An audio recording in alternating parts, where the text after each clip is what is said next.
বাংলা চলচ্চিত্র জগতে ধ্রুবতারা হয়ে এসেছিলেন সালমান শাহ। অভিনয়ের দক্ষতা, স্টাইল এবং অসাধারণ ব্যক্তিত্ব দিয়ে তিনি মুগ্ধ করেছিলেন কোটি দর্শক। আজ আমরা জানাবো এই কিংবদন্তি অভিনেতার জীবন এবং তার অকাল প্রস্থান সম্পর্কে। সালমান শাহ, যার আসল নাম ছিল মোহাম্মদ ইমন, জন্মগ্রহণ করেছিলেন 1971 সালের 19 সেপ্টেম্বর সিলেট জেলার জাকিগঞ্জে। ছোটবেলা থেকেই তিনি ছিলেন মেধাবী এবং সৃজনশীল। ঢাকায় এসে তিনি পড়াশোনা করেন ধানমন্ডি গভ বয়েজ স্কুলে। স্নাতক ডিগ্রি অর্জন করেন মেট্রোপলিটন কলেজ থেকে। তার স্বপ্ন ছিল অভিনয় এবং সেই স্বপ্নই তাকে বানায় বাংলা চলচ্চিত্রের রোমান্টিক হিরো।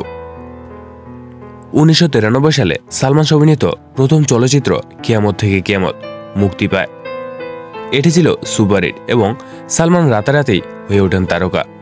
তার অনবদ্য অভিনয় এবং নতুন প্রজন্মের স্টাইল তাকে করে তোলে আলাদা।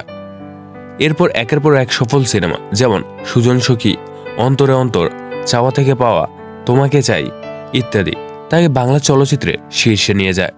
তিনি ছিলেন 90 দশকের যুব সমাজের ফ্যাশন আইকন। সালমান শাহ বিয়ে করেন সামিরা হককে, যিনি তার জীবনের বড় অংশ হয়ে ওঠেন। তবে তার ব্যক্তিগত জীবন ছিল চ্যালেঞ্জে ভরা। 1996 সালে 6 সেপ্টেম্বর মাত্র 25 বছর বয়সে তিনি অকাল মৃত্যুবরণ করেন। তার মৃত্যু নিয়ে আজও রহস্য রয়ে গেছে। অনেকে এটিকে আত্মহত্যা বললেও কিছু মানুষের ধারণা এটি ছিল পরিকল্পিত হত্যা। সালমান শাহ ছিলেন এবং আছেন বাংলা চলচ্চিত্রের চিরসবুজ নায়ক। তার মাত্র 27টি সিনেমা দিয়ে তিনি কোটি মানুষের হৃদয়ে জায়গা করে নিয়েছেন। তার স্টাইল, অভিনয় এবং কারিশমা তাকে করে তুলেছে অমর। সালমান শাহ আমাদের শিখিয়েছিলেন কিভাবে স্বপ্ন দেখা যায় এবং সেই স্বপ্নকে বাস্তবে রূপ দেওয়া যায়। আপনি কি সালমান শাহর সিনেমা পছন্দ করেন? তার কোন সিনেমাটি আপনার প্রিয়? কমেন্টে জানিয়ে দিন এবং শেয়ার করুন আপনার বন্ধুদের কাছে। আমাদের চ্যানেল লিটিএস 24 সাবস্ক্রাইব করুন। ধন্যবাদ।